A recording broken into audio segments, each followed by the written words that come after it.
இவர் கலைவாணர் என்எஸ் கிருஷ்ணனை பற்றி சொல்லுவாங்க. அவர் அந்த கல்கியே ஒரு கதை சொன்னார். கல்கி கலைவாணர் என்எஸ் கிருஷ்ணனை வச்சுக்கிட்டே மேடையில் பேராசிரியர் கல்கி ஒரு கதை சொல்லுவார்.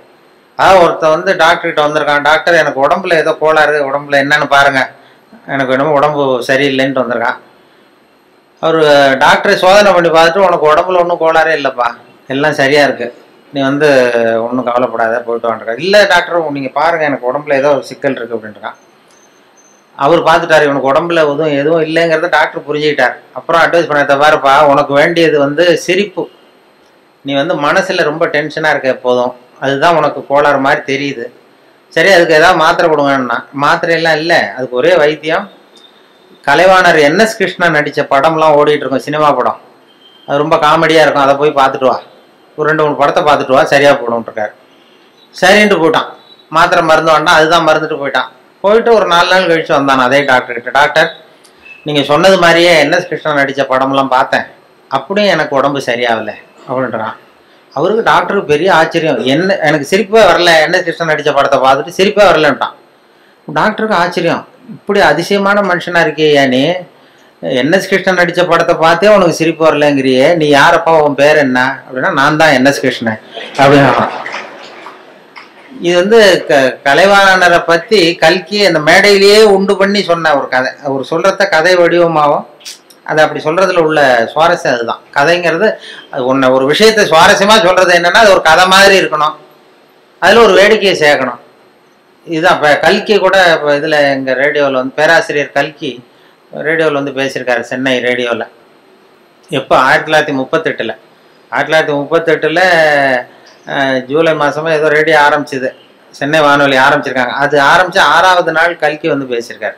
அதில் அவர் சொல்லுவார், நீ சொல்கிறத எதை சொன்னாலும் சுருக்கமாக சொல்லு, தேவைக்கு அதிகமாக வளர்த்தாத, சுவாரஸ்யமாக சொல்லு, அதுதான் சிறுகதைக்கு இலக்கணம்னு பேசியிருக்காரு.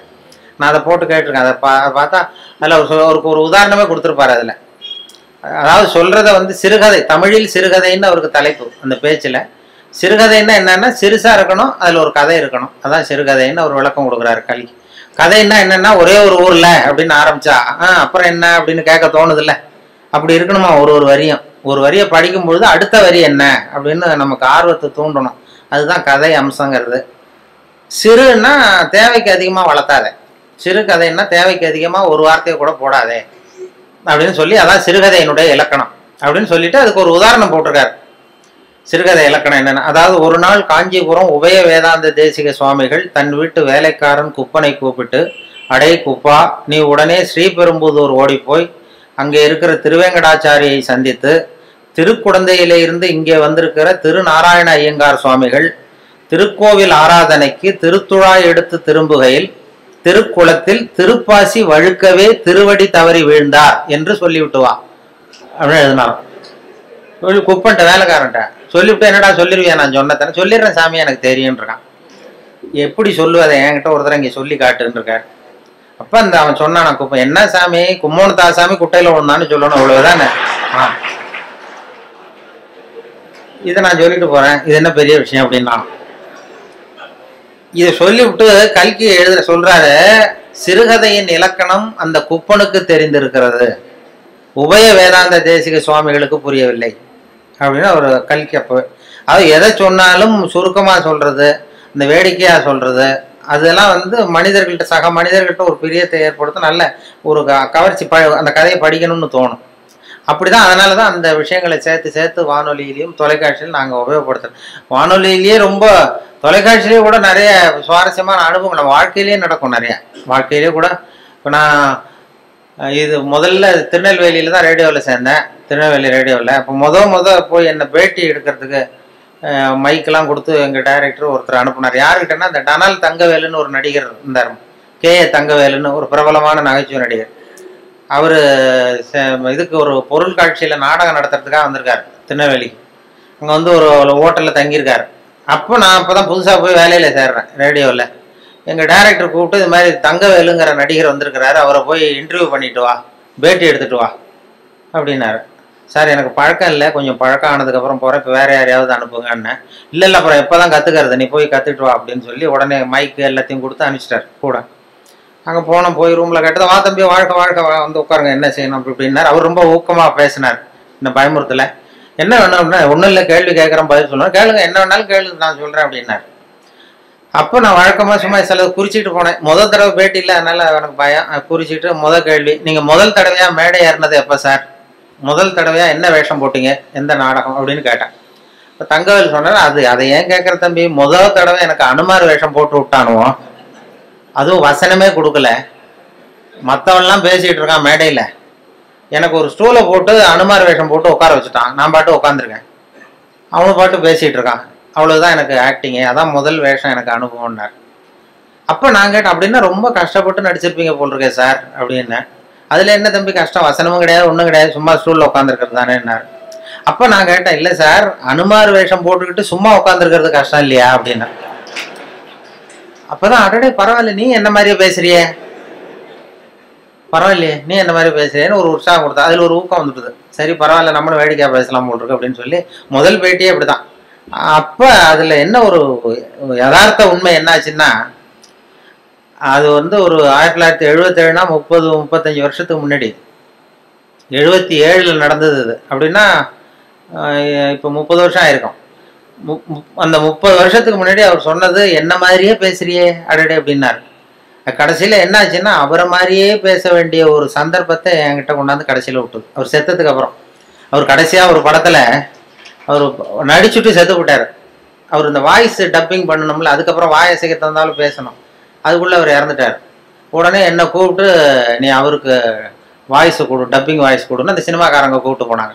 எனக்கு பழக்கமே இல்லை சார் சினிமா உலகம்லாம், அதெல்லாம் வேண்டாம். இல்லை அது உனக்கு தான் பொருத்தமாக இருக்கும் குரல்னு சொல்லி கொண்டு போய் அவர் வாய் அசைக்கிறத போட்டு காட்டி, அதே மாதிரி நீயும் பேசுன்னு சொல்லி பேச விட்டாங்க. முன் அனுபவம் எல்லாமே சினிமாவில் போய் டப்பிங் கொடுத்துட்டு விட்டேன். அது என்ன அப்போ நினச்சி பார்த்தேன், 30 வருஷத்துக்கு முன்னாடி என்ன மாதிரியே பேசுறியேன்னு சொன்னார் அவர், இப்போ அவரை மாதிரியே பேச வேண்டிய ஒரு சந்தர்ப்பத்தை காலம் கொண்டாந்து விட்டுட்டுதேன்னு நினச்சோம். கடைசியாக அவர் அப்படி பண்ணார். அது இந்த இது பெரிய மருதுன்னு ஒரு சினிமா படம், பெரிய மருதுன்னு ஒரு படத்தில் அவருக்கு அது மாதிரி பண்ணிட்டோம். அதே மாதிரி சினிமாவில் சம்மந்தம் எல்லாமே என்னை நடிக்க வச்சுட்டாங்க. ஒரு படத்தில் கொண்டு போய் எதுவும் இல்லை, எனக்கு சிரிக்க தெரியாதுன்னீங்கல்ல, அதுதான் அதில் ப்ளஸ் பாயிண்ட்டு. என்னென்னா, அவர் ஒரு நாள் தங்கர் பச்சான் இருக்கார்ல, தங்கர் பச்சான் இவர் கேமராமேன், அவர் ஒரு நாள் திடீர்னு ஓடி வந்தார் ஆல் இண்டியா ரேடியோ. அண்ணே வாங்க ஒரு படத்தில் நடிக்கணும் அப்படின்னாரு. ஐயோ எனக்கு நடிப்புலாம் வராது சார், எனக்கு சிரிக்கவும் தெரியாது அழவும் தெரியாது, அதனால் என்னை விட்டுருவேன். இல்லை எனக்கு முகத்தில் உணர்ச்சியே காட்ட தெரியாதுன்னு. அவர் தங்கர் பச்சான் சொன்னார், நீ உணர்ச்சியே காட்ட தேவையில்லாத ஒரு வேஷத்துக்கு தான் கூப்பிட்றேன் உன்னை அப்படின்னாரு. அது என்ன வேஷம்னு போய் பார்த்தா, ஒரு ஜட்ஜு உட்கார வச்சுட்டார். ஒரு பெரிய அந்த அண்ணா இது எம்ஜிஆர் ஃபிலிம் சிட்டி இருக்குல்ல, அதில் கொண்டு போய் ஒரு இதுதான் முக்கியமான சீன் அந்த படத்துலேயே, நீ தான் வந்து வேஷம், உனக்கு வந்து வேஷமே வேண்டாம், கருப்பு கோட்டு மட்டும் மாட்டினா போகிறோம், வேறு வந்து முகம்லாம் அப்படியே இருக்குது, சரியாக இருக்குது, நீ சிரிக்க மாட்டேன், அதனால் சரியாக வந்துடும்னு சொல்லி கொண்டு போய் உட்காந்து. அப்புறம் கதையினுடைய படத்தினுடைய கதையை தான் நான் சொன்னேன், சார் எதிரில் யாராவது இருந்தால் எனக்கு பேச்சு வராது, எனக்கு கூச்சமாக இருக்கும், அந்த நடிப்பு சரியாக வராதுன்னா. எதிரில் யாருமே வராது, நான் பார்த்துக்கிறேன், நான் க்ளோஸ் அப் வந்து முகத்தை நானே மறைச்சிக்கிட்டு எடுத்துடுறேன் எல்லாத்தையும் அப்படின்னு தைரியம் சொல்லி அழைச்சிட்டு போனார். சரி பரவாயில்ல யாரும் இருக்க மாட்டாங்க அப்படின்னு சொல்லிட்டு நான் போய் சீட்டில் இந்த கருப்பு கோட்டை மட்டும் மாட்டி உட்கார வச்சார். முன்ன பின்ன எனக்கு அனுபவமும் கிடையாது, சினிமானா என்னென்னு தெரியாது, நடிப்பும் தெரியாது. கொண்டு போய் உட்கார வச்சு எதிரில் யாரும் வரக்கூடாதுன்னு சொன்னல, பார்த்தா அந்த படத்தில் நடித்தவங்க அத்தனை பேர் வந்து உட்காந்துருக்காங்க எதிரில். ஏன்னா அது கடைசி சீனு, கோர்ட்டு சீனில் இந்த பொண்ணு கதாநாயகன், அப்போ அவங்க அப்பா அம்மா, இவங்க அப்பா அம்மா, வில்லன் எல்லாம் வந்து உட்காந்துருக்காங்க. இது என்ன இது இப்படி பண்ணிட்டு அப்படின்னா, இல்லை நான் ஒரு துணியை பிடிச்சிக்க சொல்கிறேன், அவங்கள மறைச்சிக்கிறேன், அதெல்லாம் தெரியாது அப்படின்னு சொல்லி அப்புறம் அது மாதிரி கஷ்டப்பட்டு எடுத்து அதை முடித்தாங்க. அது வந்து இது காதலே நிம்மதின்னு ஒரு சினிமா படம் வந்ததில்ல, அதில் இது மாதிரி அனுபவம் எல்லாமே சில வாய்ப்புகள் எதையாவது கொண்டு போய், சிரிக்காமல் இருந்தாலும் அதுக்கு ஒரு ப்ளஸ் பாயிண்ட், அதுக்கு கொண்டு போய் அது சில பேருக்கு அந்த வேஷமே போட வேண்டியது. ஒருத்தருக்கு பரிசளிப்பு விழா, ஒரு சினிமா இதில் பரிசளிப்பு விழா நடந்துதான். அதில் யாருக்கு ஃபர்ஸ்ட் ப்ரைஸ்னா, அனுமார் வேஷம் போட்டவருக்கு ஃபர்ஸ்ட் ப்ரைஸ். அந்த படத்தில் அனுமார் வேஷம் போட்டவரை மேடைக்கு ஏற்றி அவருக்கு முதல் பரிசு கொடுத்தாங்களாம்.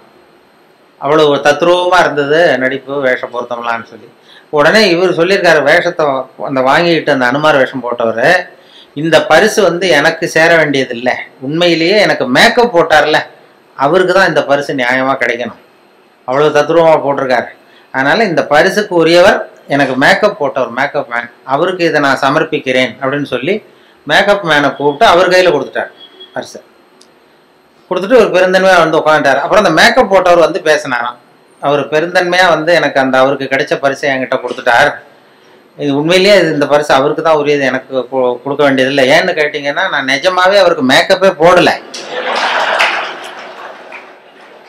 சும்மா ஒரு வாழை மட்டும் ஒட்ட வச்சேன்.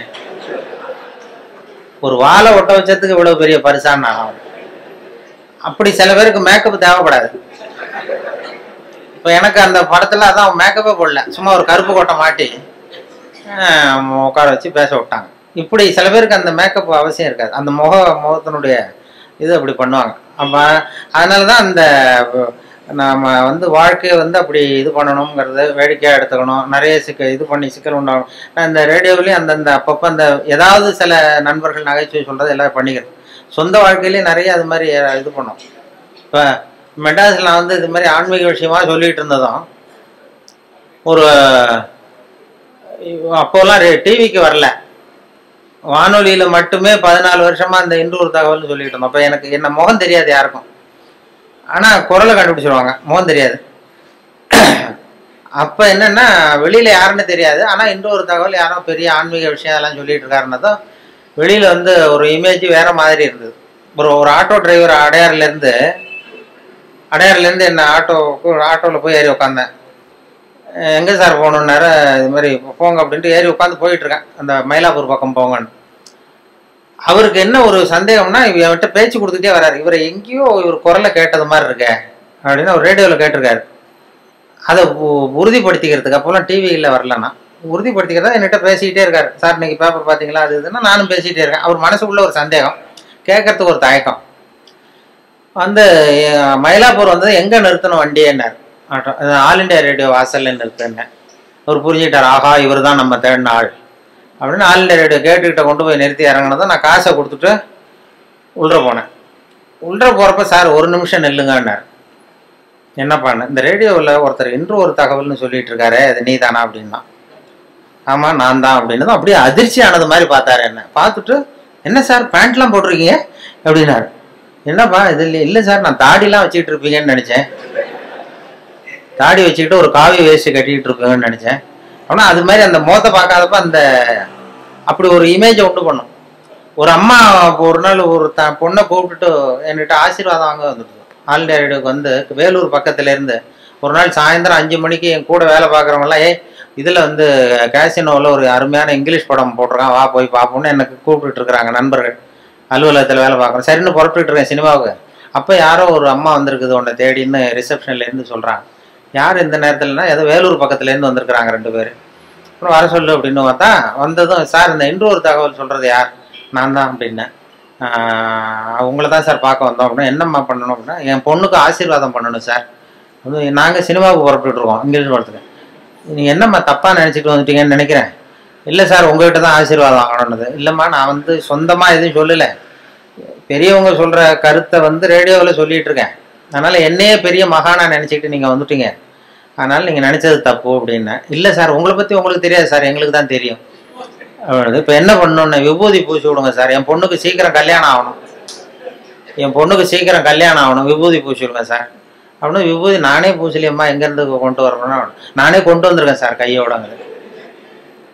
உடனே சரின்னு அது பொத்துன்னு காலில் விழுந்தது. உடனே அவங்ககிட்டே விபூதி வாங்கி பூசிட்டு, உனக்கு சீக்கிரம் கல்யாணம் ஆகிடும் போயிட்டு வாம்மா அப்படின்னு அனுப்பிச்சிட்டேன். அனுப்பிச்சது என் கூட இருக்கிற பசங்கள்லாம் இருக்கிறாங்கல்ல, ரேடியோவில் வேலை பார்க்குறான், அவன்லாம் என்ன ரொம்ப விஷமத்தனமாக பார்க்குறான். நாங்கள்லாம் 10 வருஷம் 15 வருஷமாக ரேடியோவில் வேலை பார்க்குறோம், நீ வந்து 5 வருஷம் தான் ஆச்சு, அதுக்குள்ளே வந்து ஆசீர்வாதம் பண்ண ஆரம்பிச்சிட்டியே அப்படின்னு இது பண்ணா. இருக்கட்டப்பா அப்படின்னு அவரும் போயிட்டோம். அப்புறம் பார்த்தா ஒரு 2 மாதம் கழிச்சு அந்த அம்மா வந்து சார் உங்கள் ஆசீர்வாதத்தினால கல்யாணம் நிச்சயமாயிட்டுது சார் அப்படின்னுது. ஆஹா நமக்கு ஏதோ பெரிய அருள் இருக்குன்னு நான் உடனே முடிவு பண்ணிவிட்டு சரி ஏதோ விஷயம் இருக்குது, நம்ம ரிட்டையர் ஆனதுக்கப்புறம் ஒரு ஆசிரமம் ஒன்று போட்டுடலாம் அப்படின்னு சொல்லி. அப்படின்னா அப்போ கூட சினிமாவுக்கு வந்தவன் அப்படி ஒரு ஐடியா இருந்தால் என்ன சிஷ்யனாக சேர்த்துக்கிடாங்கிறான்.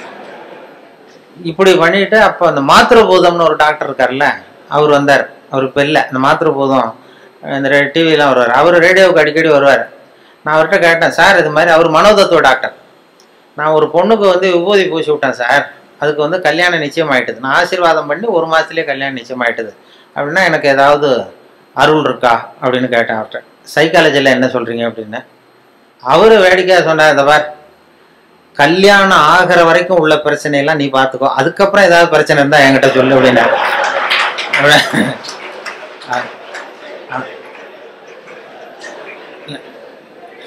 இல்லை சார், இது வந்து இல்லை, உங்கள் சைக்காலஜியில் என்ன சொல்கிறீங்க அதை சொல்லுங்க, இது மாதிரி நான் நடந்ததுன்னு. உடனே அவர் சொன்னார், அது வந்து டாமினோ எஃபெக்ட்னு பேரான். சைக்காலஜியில் டாமினோ எஃபெக்ட்னு பேர். அது எப்படின்னா, ஒரு செங்கல்ல வச்சு சின்ன பிள்ளையில விளையாடுறது உண்டு. வரிசையாக அடுக்கி வச்சு ஒரு கல்லை தள்ளி விட்டால் அது இன்னொரு கல்லில் விழும், அது இன்னொரு கல்லில் விழும். ஒரு புத்தகத்தை கூட அப்படியே செங்குத்தாக நிறுத்தி இப்படியே வரிசையாக நிறுத்தி விடுறது. ஒரு புத்தகத்தை தள்ளி விட்டிங்கன்னா அது அடுத்த புத்தகத்தில் விழும், அடுத்த புத்தகத்தில் அப்படியே போயிட்டே இருக்கும். இது மாதிரி வந்து எண்ணங்கள் வந்து ஒருத்தட்டேருந்து இன்னொருத்தட்ட பரவிக்கிட்டே இருக்குமா. இது சைக்காலஜியில் டாமினோ எஃபெக்ட்னு பேரான். அது என்னன்னா, நான் ஒரு 10 பேருக்கு விபூதி பூசி விட்றேன்னு வைங்க. விபூதி என்கிட்ட வந்து ஒரு 10 பொண்ணுங்க நான் ஆசீர்வாதம் பண்ணுறேன், கல்யாணம் ஆகணும் சீக்கிரம்னு. அது எப்படியும் 7-8க்கு கல்யாணம் ஆகிடும். நான் விபூதி பூசினாலும் பூசலைன்னாலும் கல்யாணம் ஆகிடும். அவங்க என்னன்னா, அந்த மாப்பிள்ளை தேடுற நேரத்தில் தான் அந்த ஆசீர்வாதமே வாங்க வர்றாங்க. அது வந்து பிறந்த குழந்தையே தூக்கிட்டு வந்து காலில் போட்டு சீக்கிரம் கல்யாணம் ஆகணும்னா இப்போ சொல்கிறது இல்லை யாரும். அவங்களே ஒரு முயற்சி பண்ணிட்டு இருக்கிற நேரத்தில் தான் ஆசீர்வாதம் வாங்க வராங்க. நீ அப்படி ஆசீர்வாதம் பண்ணும்பொழுது 10ல் ஒரு 8 பேருக்கு நிச்சயமாக கல்யாணம் ஆகிடும். அவங்கள தேடி பிடிச்சிருவாங்க. அவங்க என்ன பண்ணுறாங்கன்னா, இது மாதிரி ரேடியோவில் ஒருத்தர் இன்னொரு தகவல் சொல்லிட்டு இருக்காரு, அவர்கிட்ட விபூதி பூசிக்கிட்டா உடனே கல்யாணம் ஆகிடுது அப்படின்னு இன்னொருத்தட்ட சொல்ல ஆரம்பிக்கிறாங்க. இந்த ஒரு புத்தகம் இன்னொரு புத்தகத்தில் விழுறது மாதிரி. அது டாமினோ எஃபெக்ட். அதாவது இந்த 8 பேரும் இன்னொரு 10 பேர்கிட்ட 80 பேர்கிட்ட சொல்லுவாங்க, இப்படி ஒருத்தர் இருக்காரு, அவருக்கு ஏதோ ஒரு அருள் இருக்கு அப்படின்னு. இது இப்படி பரவி போகுது. பரவிட்டு நிறைய பேர் 8 பேர் அந்த இடத்துல 80 பேர் தேடிட்டு வர ஆரம்பிச்சிடுறாங்க. இந்த 2 பேருக்கு ஃபெயிலியர் ஆகுது பாருங்க, 2 பேர் கல்யாணம் ஆகல அல்லது டிலே ஆகுதுன்னு வைங்க. அவங்க உடனே என்னை பற்றி தப்பு பிரச்சாரம் பண்ணுறது இல்லை, அவர்கிட்ட போனோம் விபூதி பூசிட்டோம் கல்யாணம் ஆகலைன்னு சொல்கிறது இல்லை, வேற சாமியார் தேட ஆரம்பிச்சிடுறது.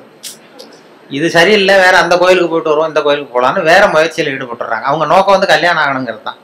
அதனால இது இந்த டாமினோ எஃபெக்ட் தான் உனக்கு வந்து பண்ணுறது. இதை வந்து உனக்கு அருள் இருக்குன்னு நினச்சிடாத அப்படின்னு மாத்திருபோதம் எனக்கு புத்தி சொல்லிவிட்டு, இதை நினச்சிக்கிட்டு நீ ஆசிரமம்லாம் ஆரம்பிக்காதேன்னாரு. அப்போ தான் நினச்சேன், ஓஹோ இந்த சாமியார்கள்லாம் இப்படி தான் உற்பத்தி ஆகிறாங்க போல் இருக்கு அப்படின்னு சொல்லி, ரொம்ப சுலபமாக இந்த டாமினோ எஃபெக்ட் தான் இந்த சாமியார்களுக்கு கூட்டம் சேருது. அது அவங்க அந்த சைக்காலஜியில் அது அப்படி தான் அதுக்கு அடையாளம் கண்டுபிடிக்கிறாங்க.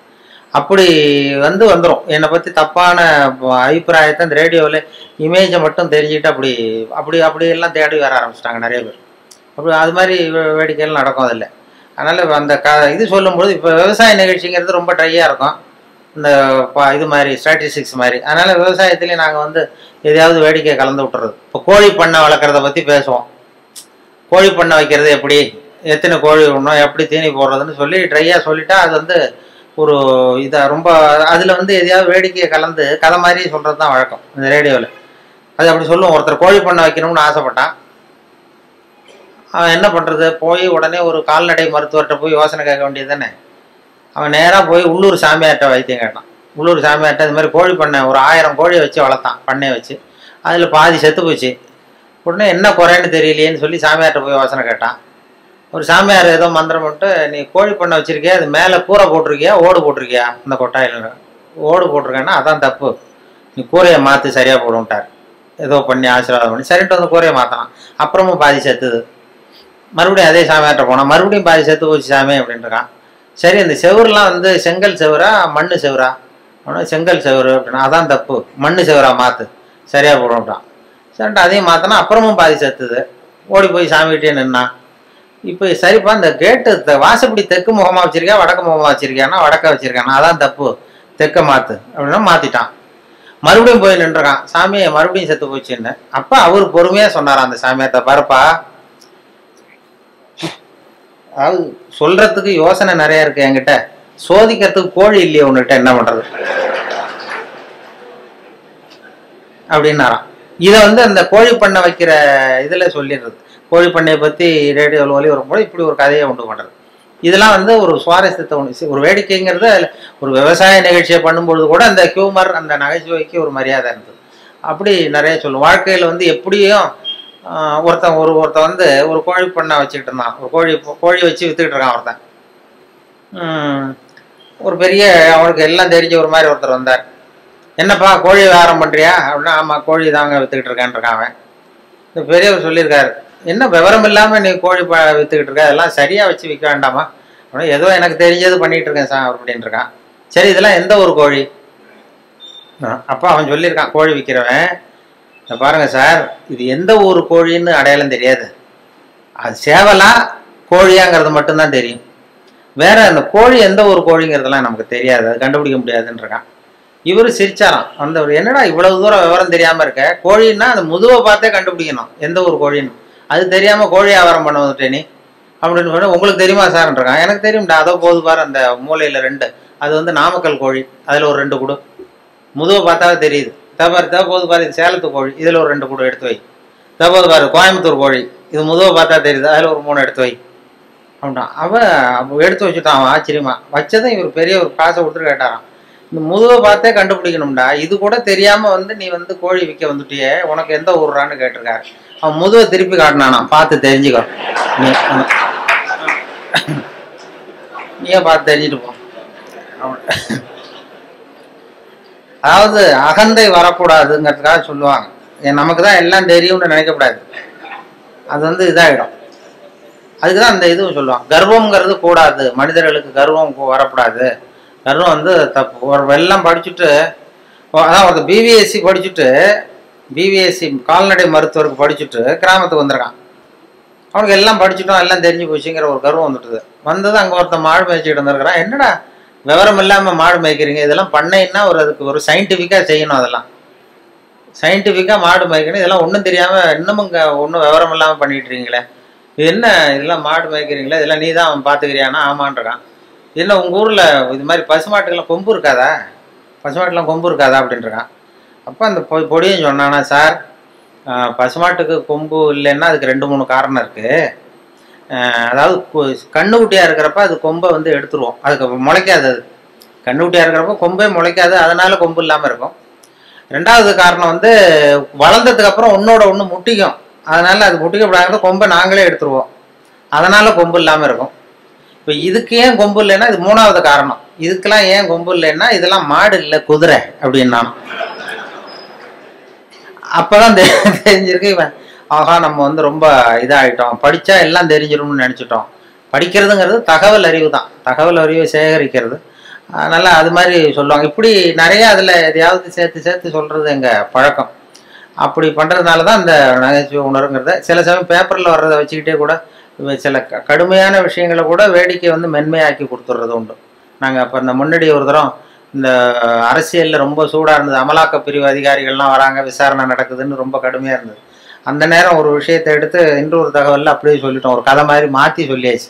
அது சொல்லக்கூடாது, சட்டப்படி சொல்லக்கூடாது, ஆனால் ஒரு கதையாக மாற்றி சொன்னதுனால ஒன்றும் பிரச்சனை இல்லாமல் போயிட்டுது. அது என்னென்னா, அது ஒரு கதை மாதிரி சொன்னோம். டெல்லியிலேருந்து 2 அதிகாரிகள் வந்தாங்களாம் தமிழ்நாட்டுக்கு. தமிழ்நாட்டில் ஒருத்தன் திடீர்னு கோடீஸ்வரன் ஆகிட்டான்.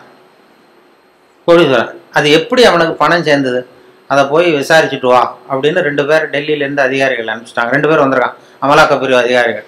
வந்து இவனை பிடிச்சி, டே நாங்கள் டெல்லியிலேருந்து வந்திருக்கோம், நீ எப்படி பணம் சேர்த்த, எப்படி கோடீஸ்வரன், நேற்று வரைக்கும் நீ சாதாரண ஆளாக இருந்த, திடீர்னு எப்படி பணம் சேர்த்த, அது சொல்லுன்னா அவன் சிரிச்சிருக்கான். இதுக்காகவாது சார் டெல்லியிலேருந்து மெனக்கிட்டு வந்தீங்க, நான் ஒன்றும் தப்பான வழியில் பணம் சேர்க்கலை சார், நான் வந்து சரியான வழியில் தான் சேர்த்தேன், பந்தயம் கட்டியே பணக்காரன் ஆகிட்டேன். நான் பந்தயம் கட்டி எப்படிடா பணம் சேர்க்க முடியும் அப்படின்னா, நான் ஆகிட்டேன் சார், நீங்கள் நம்புங்க. நம்ப முடியாது அப்படின்னா உங்ககிட்டயே ஒரு பந்தயம் கட்டி காட்டவான்றான். விசாரிக்க வந்தவங்ககிட்ட என்னடா பந்தயம் ஆனால், இதை பாருங்கள், இது என் கண்ணு, இது என் பல்லு, என் கண்ணை என் பல்லாலேயே கடிக்கிறேன், எவ்வளவு பந்தயம்ன்றான். 100 ரூபாய் எடுத்து வச்சானா விசாரிக்க, 100 ரூபா இதை ப்ரூவ் பண்ணுறான் அப்படின்னு. அப்படியே ஒரு கண்ணை எடுத்துட்டான், அது பளிங்கு கண்ணு, ஏற்கனவே பளிங்கு கண்ணை வச்சிருக்கான், அதை எடுத்து கடிச்சுட்டான். வந்தவன் 100 ரூபாய் விட்டுட்டு நிற்கிறான். விசாரிக்க வந்தவன் உடனே கூட வந்தவனுக்கு கோவம் வந்துட்டுது. டேய் அவன்கிட்ட என்னடா ஏமாந்துக்கிட்டு இருக்க, அவன்கிட்ட உனக்கு விசாரிக்க தெரியல, நீ விளையாடா நான் கேட்குறேன்னு சொல்லி, டே இப்படிலாம் பண்ணக்கூடாதா, நாங்கள் டெல்லியிலேருந்து மெனக்கிட்டு இதுக்காக வந்திருக்கோம், எப்படிடா பணம் சேர்த்த என்கிட்டயாவது சொல்லு அப்படின்னா. நீங்கள் அவரை விட கொஞ்சம் புத்திசாலியாக தெரியுது சார், அதனால் நீங்களாவது நம்புங்க, நான் பந்தயம் கட்டி தான் பணம் சேர்த்தேன்றான். நம்ப முடியாதுன்றான். அப்படின்னா உங்ககிட்ட இன்னொரு பந்தயம் கட்ட வேண்டாம்ப்பா, என்ன என் ஆளை தான் ஏமாத்திவிட்டியே. இல்லை சார், அவர் வந்து கண்ணு பளிங்கு கண்ணு, அதனால தெரியாது, இந்த கண்ணு பளிங்கு கண்ணுங்கிறது தெரியாது, அதனால ஏமாந்துட்டார். நான் இப்போ உங்ககிட்ட கட்டுறது நெஜங்கண்ணு, இது வந்து நெஜங்கண்ணு, பளிங்கு கண்ணு கிடையாது, இதை கடிக்க முடியும் அப்படின்றான். அவன் ஒரு 100 ரூபாய் எடுத்து வச்சான். இவன் அப்படியே பல் செட்டை கட்டினான், தனியா கேட்டு கடிச்சு விட்டான்.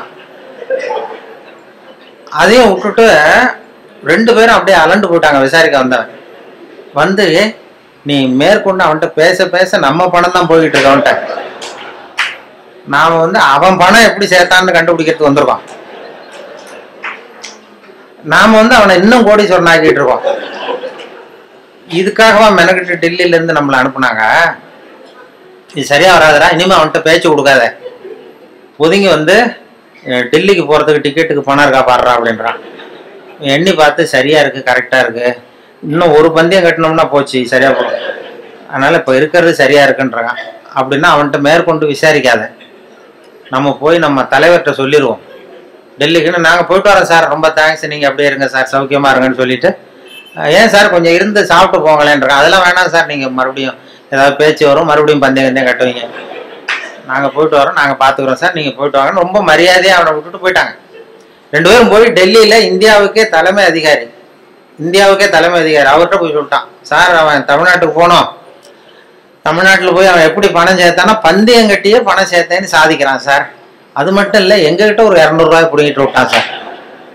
ஆனால் அவருக்கு கோவம் வந்துட்டு தான், எத்தனை பேரா இருக்கீங்க இந்த இந்தியாவெல்லாம், நீங்கள்லாம் ஒரு பெரிய அதிகாரியா, ஜூனியர் ஆஃபீஸர்ஸ் எத்தனை பேர் இருக்கீங்க இந்தியா பூரா விசாரிக்கிறதுக்கு, நம்ம ஆஃபீஸில்னா 30 பேர் இருக்கோம் சார், ஆனால் 30 பேரையும் இங்கே கூப்பிடு, உங்களுக்கு ட்ரைனிங் கொடுக்கணும், உங்களுக்கு அனுபவம் பத்தாது, நான் இந்தியாவுக்கே தலைமை அதிகாரி, அனுபவம் ஜாஸ்தி, உன்ன மாதிரி இருக்கிற 30 பேர் இங்கே கூப்பிட்டு ஹாலில் உட்கார வை, ஜூனியர் ஆஃபீஸர்ஸ், நான் வந்து ட்ரைனிங் கொடுக்கணும், உங்களுக்கு பயிற்சி பத்தாது, ஒரு ஆள் போய் தமிழ்நாட்டில் அந்த ஆளை கூப்பிட்டு வாங்க, இங்கே அவனையே கூப்பிட்டு வாங்க, இந்த கோடீஸ்வரனை வர்ற வரைக்கும் அவன்கிட்ட பேச்சு கொடுக்காதீங்க, இப்போ ஏதாவது வர்ற வழியிலே பந்தயம் கட்டுவான், ஏதாவது சைகையிலேயே கூப்பிட்டு வந்துடுங்கன்னு ஒருத்தர் அனுப்பிச்சார். ஒருத்தன் வந்து மெதுவாக ரொம்ப சாமர்த்தியமாக அவன்கிட்ட எது கேட்டாலும், இல்லை சார் எல்லாம் அங்கே போய் பேசிக்கலாம் வாங்க, எதுக்கு சார் கூப்பிட்டு போகிறீங்கன்னா, அதெல்லாம் அங்கே போய் பேசிக்கலாம் சார், நீங்கள் ஒன்றும் வாங்கினா மெதுவாக பேச்சு கொடுக்காம கொண்டு போய் டெல்லியில் இது மாதிரி மேடையில் நிறுத்தி அந்த பெரிய இந்தியாவுக்கே தலைமை அதிகாரி உட்காந்துருக்கார், இவன் நிற்கிறான், இந்த 30 பேர் ஜூனியர் ஆஃபீஸர்ஸ் உட்காந்துருக்காங்க, அவங்களுக்கு ட்ரைனிங் கொடுக்குறாரு அவர். இந்த பாருப்பா, நான் வந்து இந்தியாவுக்கே தலைமை அதிகாரி, நான் நினச்சேன்னா உன் தண்டனையை குறைக்க முடியும், உனக்கு வந்து உன்னை அப்ரூவராக கூட மாற்றிடுவேன், அந்த அதிகாரம்லாம் என்கிட்ட இருக்குது, அதனால் என்கிட்ட சொல்லிடு எப்படி பணம் சேர்த்தேன் அப்படிங்கிறார். சார் நீங்கள் வந்து இந்தியாவுக்கே தலைமை அதிகாரி, உங்களுக்கு அனுபவமும் ஜாஸ்திங்கிறத நான் புரிஞ்சுக்கிட்டேன், வயசும் ஜாஸ்தி, அதனால் நீங்களாவது நம்புங்க சார், நான் பந்தயம் கட்டி தான் பணம் சேர்த்தேன். அங்கேயும் நம்ப முடியாதுரா அப்படின்னா உங்ககிட்ட ஒரு பந்தயம் கட்டிட்டோமான்றான். நான் இந்தியாவுக்கே தலைமை அதிகாரா அப்படின்னா, இருக்கட்டும் சார், நான் ப்ரூவ் பண்ண வேண்டாமா உங்களுக்கு? வேண்டாம் சார், அது எங்கள் அதிகாரியை தான் ஏமாற்றி விட்டியடா எங்கள் 2 பேரை அப்படின்னா. அப்போ அவர் சொன்னானா, இவன் அது இல்லை சார், உங்கள் அதிகாரிகள் ஏமாந்தது என் உடம்பை பற்றின ரகசியம், நான் வந்து பளிங்கு கண்ணு வச்சிருந்தேங்கிறது அவருக்கு தெரியாது, ஏமாந்து போனார், நான் பல் செட்டு கட்டியிருந்தேங்கிறது தெரியாது, அதனால இவர் ஏமாந்து போனார். இப்போ நான் உங்ககிட்ட பந்தயம் வைக்கிறது வந்து என் உடம்பை பற்றின ரகசியமே வேண்டாம், உங்கள் உடம்பை பற்றின ரகசியம்.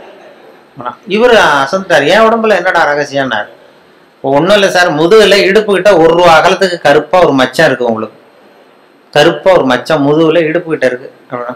அவருக்கு இல்லைன்னு நல்லா தெரியும், அதனால் சுத்தமாக இல்லைடா சார், நேற்று வரைக்கும் இல்லை சார், இந்த நிமிஷம் இருக்குது அப்படின்றான். அவரு அசந்து போய் ஒரு 100 ரூபாய் எடுத்து வச்சார், இதை ப்ரூவ் பண்ணுறான். இவனும் ஒரு 100 ரூபாய் எடுத்து வச்சுட்டு சட்டையை கேட்டுங்க சார், கேட்டி காட்டுறாரு, மச்சம் இல்லை, இவன் தோத்து போட்டான், மச்சம் இல்லை அவருக்கு. உடனே அந்த பெரியவர் அதிகாரி 200 ரூபாய் எடுத்து வச்சுக்கிட்டு, தோழர்களே உங்களுக்கு அனுபவம் இல்லை, அதனால உங்களை ஏமாத்திவிட்டான், எனக்கு அனுபவம் ஜாஸ்தி, இப்போ என்கிட்ட அவன் ஏமாந்துட்டான், இப்போ இந்த பந்தயத்தில் எனக்கு 200 ரூபா லாபம்னாரான் பெரியவர்.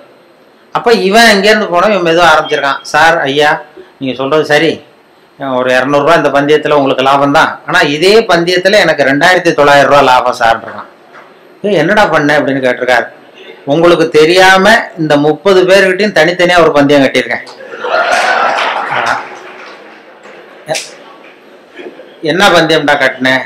ஆனால் அது ஒன்றும் இல்லை, உங்க எல்லாரும் முன்னாடியும் உங்க மேல் அதிகாரியை சட்டையை கேட்ட வைக்கிறேன்.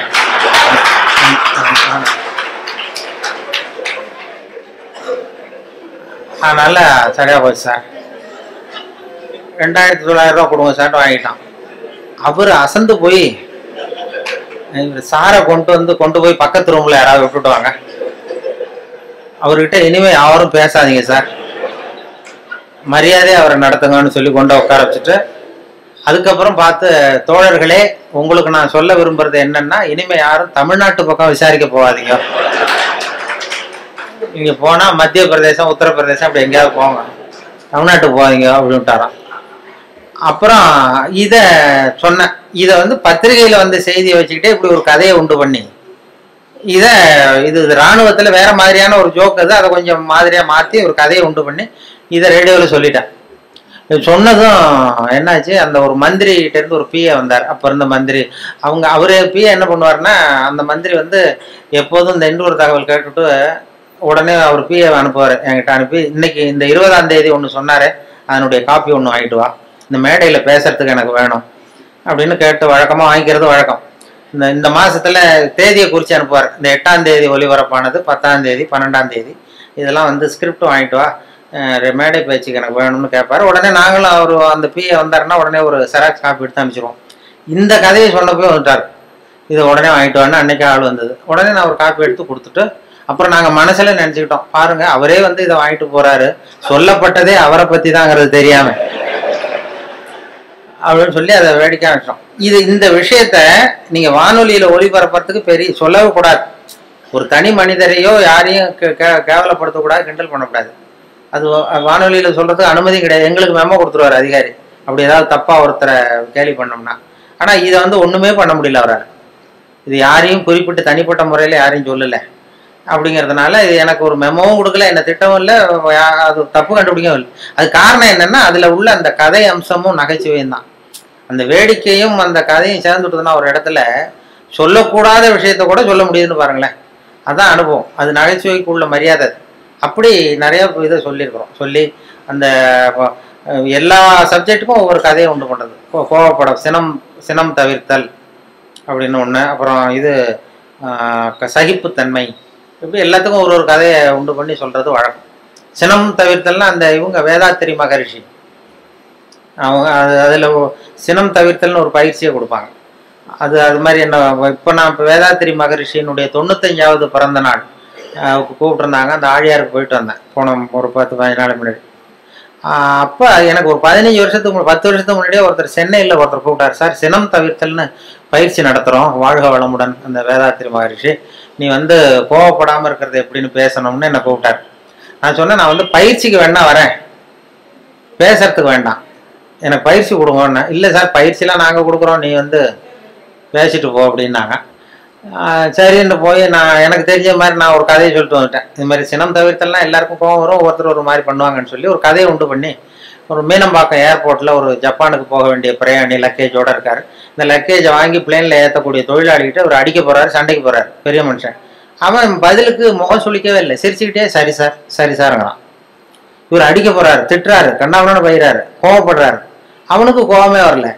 இவர் லக்கேஜை வாங்கி பிளேனில் தொழிலாளி இவர் பாட்டு திட்டினாரு, அவன் சிரிச்சுக்கிட்டே சரி சரி சரின்னா கடைசியில் லக்கேஜ் வாங்கிட்டு போயிட்டான். அப்புறம் பிளேன் வந்தது, அப்புறம் பிளேன் ஏறி இவரும் போயிட்டார். இதை பார்த்துக்கிட்டே ஒரு பேராசிரியர் உட்காந்துருக்காரு, சினம் தவிர்த்தல் பேராசிரியர். உடனே ஓடி போய் அந்த தொழிலாளியை கூப்பிட்டு வந்தார். இந்த பாருப்பா, நாங்கள்லாம் சினம் தவிர்த்தல்னு பயிற்சி முகாம்லாம் நடத்துகிறோம், கோவப்படக்கூடாதுன்னு. உனக்கு கோவமே வரலையே, நீ வந்து எங்களுக்கு வகுப்பு நடத்தலாம் போல இருக்க. அந்த பெரிய மனுஷன் அவ்வளவு திட்டுனா, நீ வந்து பதிலுக்கு உன் முகம் சுளிக்கவே இல்லை, சிரிச்சுக்கிட்டே இருந்தே, அது எப்படி உனக்கு கோவமே வரலையான்னார். இப்போ அவன் சொன்னான், அப்படி இல்லை சார், மனுஷன்னு பிறந்தா கோவம் வரத்தான் செய்யும், அது அவங்கவுங்க பாணியில் அவங்கவுங்க டீல் பண்ணுவாங்க, அவ்வளவுதான். உனக்கு கோவம் வந்ததா அவர் திட்டும் பொழுது அப்படின்னா, வந்தது சார், எனக்கு கோவம் வந்தது, முகத்தில் தெரியலையே அப்படின்னா, அது தெரியாது சார் அப்படின்னுக்கான். இப்போ எப்படி அதை சமாளிச்சா, எப்படி டீல் பண்ணேன்னு கேட்டிருக்காரு. அது வேற ஒன்றும் இல்லை சார், அந்த பிரயாணி அவர் வந்து ஜப்பான் போயிட்டு இருக்காரு, அவர் லக்கேஜ் எல்லாம் அமெரிக்கா போயிட்டு இருக்கு.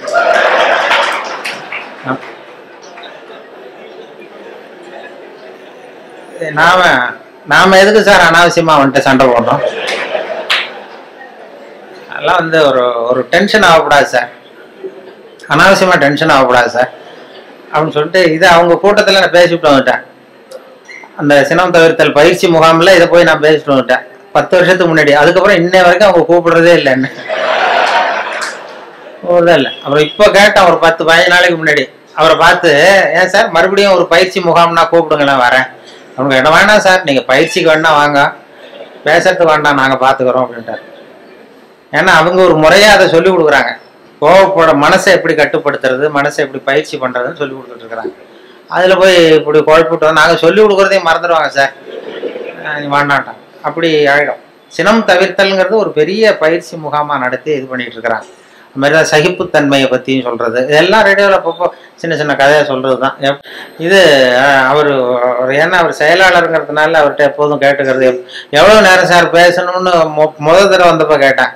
நீங்கள் எவ்வளோ நேரம் வேணாலும் பேசுங்க சார், நாங்கள் 10 நிமிஷத்துக்கு மேலே உட்காந்துருக்க மாட்டோம் அப்படின்னார்.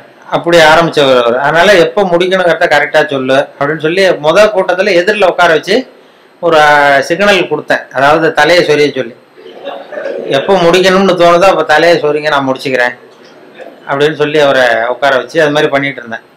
அது ஏன்னா இப்போ கும்பகோணத்தில் அது மாதிரி ஒரு கூட்டத்தில் ஆரம்பித்தது. என் தம்பி சின்னம்மா பையன்தான் அங்கே அந்த ஒரு கிளப்பில் செக்ரட்டரி, அந்த டவுன் ஹால்னு ஒன்று. அவன் ஒருத்தர் இது மாதிரி கிளப் மெம்பருக்கு கூப்பிட்டு என்ன பேச சொன்னான். எவ்வளோ நேரம் பேசணும், நீ பாட்டுக்கு பேசு அப்படின்னா. அப்போ எப்போ முடிக்கணும்னு தோணுதோ நீ உட்காந்துக்கிட்டு தலையை சொல்லி நான் பார்த்து முடிச்சுக்கிறேன் அப்படின்னா. சரின்ட்டு வந்து உட்காந்துட்டான். வந்து பெரியவர்களே தாய்மார்களே என்னதான் உடனே சொரிய ஆரம்பிச்சான். ஏன்ப்பா நீ முடிச்சு சொல்றியான்னா, இல்லை அரிக்குதுன்னு சொல்றீங்க, நீ அது இனிமே பார்த்துக்க ஜாக்கிரதையா இருக்கேன்னா. அப்புறம் ஒரு மணி நேரம் தலையை அரிச்சா கூட பல்ல கடிச்சிட்டே உட்காந்துட்டான்.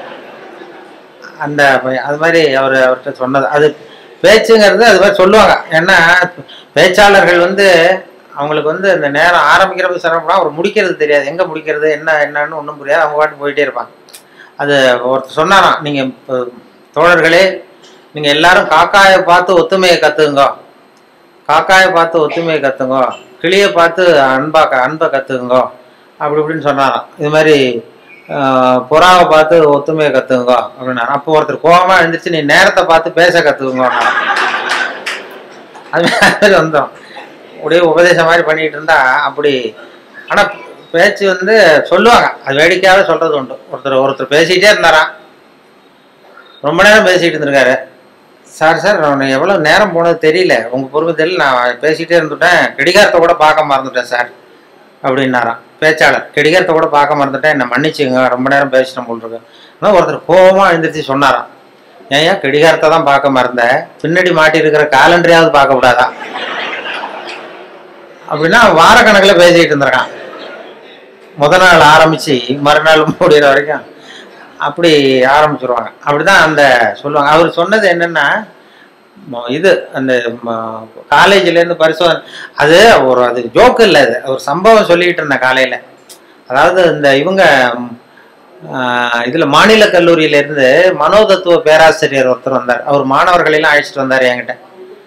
வானொலியில் வேலை பார்க்குறப்போ இந்த பிரசிடென்சி காலேஜிலேருந்து சைக்காலஜி ப்ரொஃபஸர் அவர் சில ஸ்டூடெண்ட்ஸ் எல்லாம் அழைச்சிட்டு வந்தார் என்கிட்ட. வந்து சார் நாங்கள் ஸ்டூடெண்ட்ஸோடு வந்திருக்கோம், உங்ககிட்ட உங்களுடைய ஒத்துழைப்பு தேவைன்னாரு. என்ன செய்யணும் சார்னா, உங்களை கொஞ்சம் டெஸ்ட்லாம் பண்ணணும், சோதனை பண்ணணும்னாரு. ஏன் சார் நான் என்ன பைத்தியமா அப்படின்னேன். மனோதத்துவ பேராசிரியருங்கிறீங்க, என்ன வந்து சோதிக்கிறதுக்கு என்ன இருக்குது அப்படின்னு. இல்லை சார், எங்கள் பாடத்திட்டத்திலேயே இது ஒரு அம்சம், அதனால் நாங்கள் வந்து ஒரு பயிற்சி கொடுக்குறது மாதிரி, டாக்டர்களுக்கெல்லாம் அப்புறம் படிப்பு முடிஞ்சு பயிற்சி கொடுக்குறாங்களா, அது மாதிரி பயிற்சி இது. அதனால் வந்து சரி சார் நான் என்ன பண்ணணும்னு, எங்கள் ஸ்டூடெண்ட்ஸ்லாம் ஒரு கேள்வி கேட்போம், நீ பதில் சொல்லணும், யோசிக்காமல் உடனே பதில் சொல்லணும். அது யோசிச்சா என்னை பற்றி கௌரவமாக என்ன சில உண்மைகளை மறைச்சிருவேன், அதாவது மனசில் இருக்கிறது அப்படியே வெளில வராதான். கேள்வி கேட்டு முடித்ததும் டக்குன்னு பதில் சொல்லிடணும். இது ஒரு 10 பேர் கேட்போம், நாங்கள் சொல்லணும்னாரு அந்த பேராசிரியர். சரி சார் கேளுங்க சார் நான் சொல்லிடுறேன் அப்படின்னா. அதேமாதிரி 10 பேரும் அவங்க டக்குன்னு படித்தாங்க, கேள்வியை உடனே பதில் சொல்லிட்டேன், எதுவும் யோசிக்காமல் கிட்டுன்னு சொல்லிட்டேன். உடனே அவங்க 10 பேர் பேராசிரியர்லாம் தனியாக போய் உட்காந்து கணக்கு போட்டாங்க. எல்லாத்தையும் என் பதிலை வச்சு என்னத்தையும் கணக்கு கூட்டல் கழிச்சு எல்லாம் போட்டு கடைசியில் வந்து என்கிட்ட, சார் உங்கள் கேரக்டர் என்னங்கிறத நாங்கள் முடிவு பண்ணிட்டோம், உங்கள் கேரக்டர் என்னங்கிறத முடிவு பண்ணிட்டோம் அப்படின்னாங்க. என்ன சார் அப்படின்னு, உங்களை யாராலையும் ஜெயிக்க முடியாது சார் அப்படின்னாங்க. ஏன் அப்படி சொல்கிறீங்க அப்படின்னேன். அது ஏன் உங்களை யாராலையும் ஜெயிக்க முடியாதுன்னு சொல்கிறோம்னா, நீங்கள் எப்பவும் தோற்று போகிறதுக்கு தயாராக இருக்கீங்க, தோற்று போக தயாராக இருக்கிற ஒருத்தரை யாராலையும் ஜெயிக்க முடியாது, இதுதான் உங்கள் கேரக்டர் அப்படின்னு என்னை பற்றி அவங்க சொல்லிவிட்டு அதுக்கப்புறம் ஒரு புத்தி சொன்னாங்க. இந்த கேரக்டர் உள்ளவங்க எந்த தொழில் தொடங்கினாலும் அது உருப்படாது. அதாவது பிஸ்னஸோ வியாபாரமோ எதை பண்ணாலும் உங்களுக்கு சரியாக வராது, அந்த பிஸ்னஸும் வீணாக போடும். ஏதோ அதிர்ஷ்டவசமாக அரசாங்கத்தில் வந்து சேர்ந்துருக்கீங்க, இதில் வந்து உங்களுக்கு ஒன்றும் பெரிய இது ரிஸ்க்கு கிடையாது. அதனால் இந்த மனோபாவம் உள்ளவங்கள் வந்து வேறு வாழ்க்கையில் வெற்றி அடைய முடியாது, அதாவது அந்த ஒரு தொழில் துறையிலையோ ரொம்ப அந்த இது பண்ண முடியாதுன்ட்டார். அதை அந்த ரகசியத்தை அவங்கள்ட்ட சொன்னால் அது எல்லாருக்கும் சொல்லுங்கன்னு சொல்லிட்டாரு. அது மாதிரி அது சில பேர் ஒவ்வொருத்தருடைய கேரக்டருக்கு தகுந்த தொழில் அமையணுமா, அப்படி பண்ணால் தான் அது நல்லது.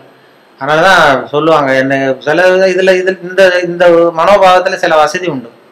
வாழ்க்கையில் வந்து ஜெயிக்கிறது தான் சந்தோஷம்னு நாம் நினச்சிக்கிட்டு இருக்கிறோம். தோற்று போகிறது தான் உண்மையான சந்தோஷம். அது இப்போ என் பேரனோட விளையாடி தோற்று போகும்பொழுது ஜெயிக்கிறத விட சந்தோஷமாக இருக்குது. சின்ன குழந்தைகள்கிட்ட, பக்கத்து வீட்டு குழந்தைகள்கிட்ட நான் விளையாடி தோற்று போகிறேன், அது எனக்கு ஜெயிக்கிறத விட சந்தோஷமாக இருக்குது. தோற்று போகிறது தான் சந்தோஷங்கிறத தெரிஞ்சுக்கிறதுக்கு எனக்கு 60 வருஷம் ஆயிருக்கு. இது வரைக்கும் ஜெயிக்கிறது தான் சந்தோஷம்னு நினச்சிக்கிட்டு இருந்தோம். அது இல்லை, அது வாழ்க்கைங்கிற பந்தயத்தில் தோற்று போக கற்றுக்கொள்ளுங்கம்பாங்க. வாழ்க்கைங்கிற பந்தயத்தில், ஓட்ட பந்தயத்தில் நீங்கள் ஜெயிக்கிறதுக்கு கற்றுங்க. அதாவது ஒரு ஓட்டப்பந்தயம் நடந்துகிட்டு இருந்தான், ஒரு 10 பேர் ஓடிக்கிட்டு இருந்தான். முதல்ல ஒருத்தன் ஓடுறான், அவன் தான் ஜெயிக்க போகிறான்.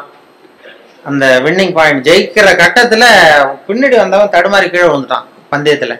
உடனே முன்னாடி ஓடிக்கிட்டு இருந்தவன் டக்குன்னு நின்று அந்த விழுந்தவனை தூக்கிட்டு ஓரமாக போயிட்டான். விழுந்தவனை தூக்கி அவனை தொடச்சி அவனை ஆசுவாசப்படுத்தி கொண்டு போட்டான். 3ஆவதாக வந்தவன் முதல்ல வந்துட்டான். ஜெயிச்சதும் கூப்பிட்டு பரிசு கொடுத்தாங்களாம். இதில் போட்டி முடிஞ்சதும் அந்த 3ஆவதாக ஃபர்ஸ்ட் வந்தவனுக்கு பரிசு கொடுத்துட்டாங்க. அப்புறம் இந்த முன்னாடி வந்து இவனை தூக்கிட்டு போனான்ல, அவனை கூப்பிட்டு அவனுக்கு ஒரு பரிசு கொடுத்தாங்களாம். கொடுத்துட்டு அவர் சொன்னாராம், அந்த பரிசு கொடுத்தவர், அவன் ஓட்ட பந்தயத்தில் அவன் ஜெயிச்சுட்டான், ஆனால் வாழ்க்கைங்கிற பந்தயத்தில் நீ தான் ஜெயிச்சிருக்கிற, இதுதான் உண்மையான வெற்றி. நீ தோத்து போறது தான் உண்மையான வெற்றி. உன்னுடைய தோல்வி தான் வெற்றிக்கு காரணம். உன்னுடைய தோல்வியை பாராட்டுகிறோம் அப்படின்னு சொல்லி பாராட்டினாங்களாம். அப்படி அந்த தோல்வி கூட நமக்கு மகிழ்ச்சி, அந்த நுணுக்கமா அது தத்துவார்த்தமா புரிஞ்சிக்க வேண்டிய விஷயம். அந்த இப்போ விட்டு கொடுத்துக்கிறது நல்ல பெரிய மனப்பான்மை நல்லதுதான்னு போதனை பண்ணுவான். ஒரு ஓட்டப்பந்தயத்தில் பின்னாடி வர்றவனுக்கு விட்டு கொடுத்துருவோமா, நீ போடா முன்னாடி, விட்டு கொடுக்கறது தான் நல்லதுன்னு சொல்கிறாங்க, நீ முன்னாடி போனா மெதுவாக வரேன்னு சொல்ல மாட்டோம். அது ஓட்டப்பந்தயம்ங்கிறது வேற, வாழ்க்கைங்கிற பந்தயம் வேற. வாழ்க்கை பந்தயத்தில் தோற்று போக கற்றுக்கொள்ளுங்கள் அப்படிங்கிறது ஒரு பெரிய. அதே மாதிரி சகிப்புத்தன்மை இதெல்லாம் சொல்லுவாங்க. சகிப்புத்தன்மைங்கிறது இன்டர்நேஷனல் இயர் ஆஃப் டாலரன்ஸ் அப்படின்னு கொண்டாடினாங்க. சர்வதேச சகிப்புத்தன்மை ஆண்டு 1995. அப்போ ரேடியோவில் இது மாதிரி சகிப்புத்தன்மையை பற்றி நீ ஒரு இது சொல்லுன்னு சொன்னாங்க. எங்கள் டைரக்டர் அப்பப்போ சொல்லுவார், அப்பப்போ ஒரு ஆர்டர் போடுவார், இன்னைக்கு இதை பற்றி சொல்லு, இன்னைக்கு அதை பற்றி சொல்லணும். அந்த கருத்தை வாங்கிட்டு கதையை வழக்கம் போல் கதை ஒன்று பண்ணுறது தான். அது ஒரு டாக்டர் உட்காந்துருக்கிறார் இந்த ரூமில். ஒரு ரூமில் டாக்டர் உட்காந்துருக்கார். வெளியில் பெஞ்சு போட்டிருக்கு வரிசையாக. அதில் 40 பேர் வந்து உட்காந்துருக்கான். 40 பேரும் டாக்டரை பார்க்கறதுக்கு. 40 பேர் சட்டையும் கட்டி பக்கத்தில் வச்சுருக்கான். 40 பேர் வாயிலையும் 40 தெர்மாமீட்டர் இருக்கு. இது எதுக்கு வந்தான்னு தெரியல. எல்லாரும் தெர்மாமீட்டரோட வரிசையாக உட்காந்துருக்காங்க. அப்போ ஒருத்தன் செவுத்துல ஆணி அடிக்கிறதுக்கு காலண்டர் மாட்டுற ஆணி அடிச்சுனா விரல் நசுங்கி போச்சு அதே தெருவில். சரி நம்ம தெரு டாக்டர் தானேன்னு ஓடி வந்து நர்ஸை மாட்டேன், நர்ஸு இது சிஸ்டர் இதில் ஏதாவது மருந்து போடுங்கன்றான். இதில் மருந்து நீ 41ஆவது ஆளாக உட்காருன்ருக்கு. இல்லையே நான் விரல் தானேன்னு இருக்கான். அதெல்லாம் கேட்காத உட்காருன்னு உட்காந்தான். சட்டையை கேட்டுருக்கு, மறுபடியும் விரலை காட்டிடுறான். அதெல்லாம் நீ எங்கே அடிபடுவான்னு சட்டையை கேட்டுன்னு எல்லாரையும் பாருன்னதும் எல்லாம் கட்டி வச்சுறான். இவனும் கட்டி வச்சுட்டான். கொஞ்சம் வாயை திறந்ததும் தெர்மாமீட்டர் வச்சுட்டு ஓடி போச்சு. இவன் வாயில் தெர்மாமீட்டர் வச்சுக்கிட்டு யோசிக்கிறான், எதுக்கு தெர்மாமீட்டர் வச்சு பார்க்குறாங்க, நாங்கள் விரல் தானே நசுக்கிட்டு வந்தோம் அப்படின்னு பார்த்தா அவன் விரல் நசுக்கிருக்கான்னு எட்டி பார்க்குறான். அவனுக்குலாம் நல்லா இருக்கு. சரி எதுக்குடா வந்தேன்னு கேட்கணும்னா வாயை திறக்க முடியல. அவனும் ஏதோ சைகையிலேயே பதில் சொல்கிறான், வாயில் மூடிக்கிட்டு அப்படி இப்படின்னு ஏதோ சொல்கிறான், புரியல. 40 பேர் 40 கதையோடு உட்காந்துருக்கான். ஆனால் 40 பேர் வாயிலையும் தெர்மாமீட்டர், கண்ணு செவந்திருக்குது, வாய் உப்பி இருக்கு, பதில் சொல்ல முடியல, பேச முடியல, சகிச்சுக்கிட்டு உட்காந்துருக்காங்க. ஒரு 15 நிமிஷம் கழிச்சு நர்ஸு ஓடி வந்து டெம்பரேச்சர் அவங்க பேர் எல்லாம் குறிச்சிக்கிட்டு டாக்டர் ரூமுக்கு ஓடி போச்சு. இப்படி போனதுக்கு அப்புறம் இவன் ஆரம்பிச்சான், இந்த 41ஆவது ஆள் விரல் நசிக்கிட்டு தானே, உலகம் ரொம்ப கெட்டு போச்சியா, எதுக்கு தெர்மாமீட்டர் வச்சு பார்க்குறேன்னு தெரியல அவங்களுக்கு, எல்லாத்துக்கும் தெர்மாமீட்டர் வைக்கிறாங்க, சட்டையை கேட்ட சொல்கிறாங்க, இதை நான் சும்மா விட போகிறதில்ல, உண்டு இல்லைன்னு பார்க்க போகிறேன்னு சொல்கிறான். அப்போ இந்த 40ஆவது ஆள் அவனுக்கு அட்வைஸ் பண்ணுறான், அதை பாருப்பா இது மாதிரிலாம் சத்தம் போடாத, இதெல்லாம் வந்தால் இது சர்வதேச சகிப்புத்தன்மை ஆண்டு, இது மாதிரி இடத்துல தான் நம்ம சகிப்புத்தன்மையை கற்றுக்கணும். இது மாதிரிலாம் அனாவசியமாக அப்படிலாம் சத்தம் போடாது, கொஞ்ச நேரம் மரியாதையாக வாழை சுட்டிட்டு மரியாதையாக உட்கார் அப்படின்றான் இந்த 40ஆவது ஆள் அவன்கிட்ட. அப்படி சொன்னதும் அவனுக்கு இன்னும் கோவம் வந்துட்டுது. 41ஆவது ஆள் விரல நீ எனக்கு இவ்வளவு புத்தி சொல்றியடா, நீ எதுக்கு வந்த அப்படின்னு இருக்கான். நான் தபால் கொடுக்க வந்தவையா,